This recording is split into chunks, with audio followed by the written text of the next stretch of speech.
To all learning platform. Next point बघतो आपण value. Value जसं मगाशी सांगितलं तसं प्रेझेंट मार्केट व्हॅल्यू असणार आहे, but not necessary same that cost. कॉस्टशी रिलेटेडच असणार आहे, पण सेम कॉस्ट असणार आहे असं नाही. मग ती हायर असेल किंवा लोअर कॉस्ट असेल. नेक्स्ट आहे characteristics of value. Value of a property is an amount of money which can be obtained any time when the property is put for sale. Value change from place to place. Value of property depends on the various factors such as life of property, location of property, age of property, return from property, etc. Uh, Value of a property can be raised by maintaining it is good condition. Value can be classified as market value, book value, salvage value, scrap value, etc. तर ह्या सगळ्याच असणार आहेत. आणि value also known as according to the त्या law of demand और supply. तर त्याच्यावर डिपेंड असतं. Values of property changes according to law of demand. तर नेक्स्ट पॉइंट आहे factors affecting values of property.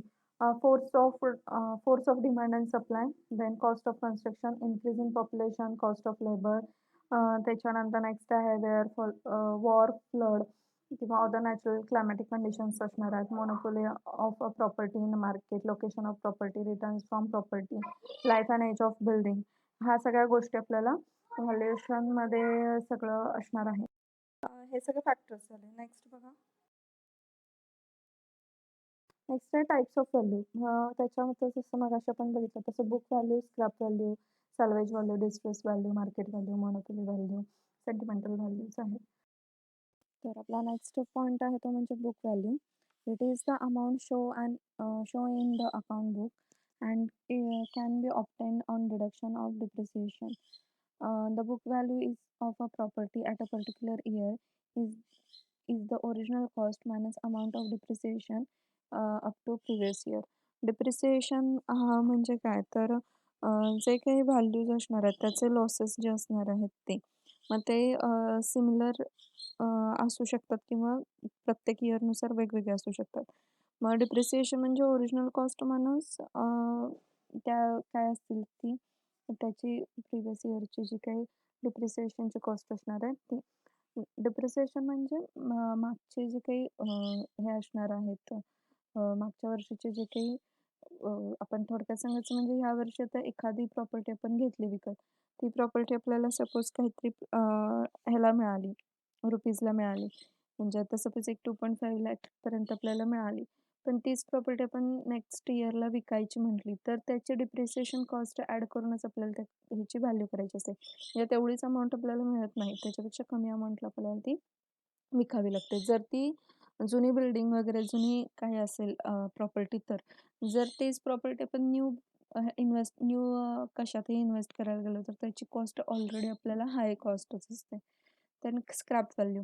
It is the value of dismantle material for a building when the life of building is over at the end of utility period and dismantle material as steel, brass, timber, etc. with french certain amount. This is scrap value of a building. It may be about 10% of its total cost of construction. जे scrap material वगैरे जे असतात ते म्हणजे scrap value. मग त्याची utility period पर्यंतची जी काय असणार आहे ती लाईफ ऑफ बिल्डिंगची, आणि ते किती असतं तर 10% of total cost of construction असतं. ठीक आहे. नेक्स्ट बघा. नेक्स्ट आहे salvage value. It is the value at the end of utility period within being dismantled. A machine after the completion of its usual span of life or when it becomes uneconomical may be sold. The sale value at this stage is called as salvage value. मग त्यालाच काय म्हणायचं आपल्याला सॅल्वेज value असं म्हणायचं. त्याच्यानंतर next आहे distress value. Distress value a property is said to be distress value when it fetch lower value than the market value. The distress value developed due to the various reasons such as earthquake, financial difficulties of sellers, initial or favors purchaser, etc. किंवा next आपलं due two means of transportation वगैरे किंवा जे काही पर्चेसरचे हे असतात त्याच्यावरून त्या डिस्ट्रेस्ड व्हॅल्यूज ज्या असणार आहेत त्या कळणार आहेत. थोडक्यात सांगायचं म्हणजे सगळ्यात important financial difficulties of seller हा सगळ्यात इम्पॉर्टंट पॉईंट आहे. नेक्स्ट आहे market value. It is the amount which can be obtain at any time for a open market when the property is kept for sale. The market value of a property change from time to time according to demand and supply. The market value also change during to the various situation due to change of in industry, due to change in fashion, uh, due to means of transportation, due to cost of material and labor. तर त्याच्यानुसार ते होऊ शकतं. Market values सगळ्या market value फॅशननुसार किंवा आत्ताच्या सिच्युएशनच्या कंडिशननुसार change होत असतात. नेक्स्ट बघा monopoly value. In same case of the property possess certain advantages with respect to the adjoining properties due to size, shape, frontage, location, etc.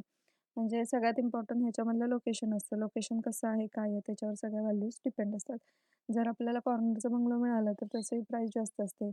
तेच जर आतला असेल तर त्याची प्राईस कमी असते. जर तुम्ही अपार्टमेंटमध्ये वगैरे बघितलं जेवढं तुम्ही वरती जाल तेवढी कॉस्ट वाढत जाते. तर त्यानुसारच त्याचं आहे. Sentimental values. Some sentimental or feelings of the owner are attach to the property and because such sentiment he will not be ready to part this his property even when the fancy price is offered to the property. मग ते काय करतात, आपली जी sentimental values असतात त्या सगळ्या घालतात आणि त्याच्यावरून आपल्याला हे करतात. थोडक्यात म्हणजे सगळ्यात जास्त चांगल्या किमतीला कुठली प्रॉपर्टी जाते हे बघतात. तर इथे आपला हा पार्ट झालेला आहे. नेक्स्ट पार्ट आपण नेक्स्ट व्हिडिओमध्ये बघूया. थँक्यू.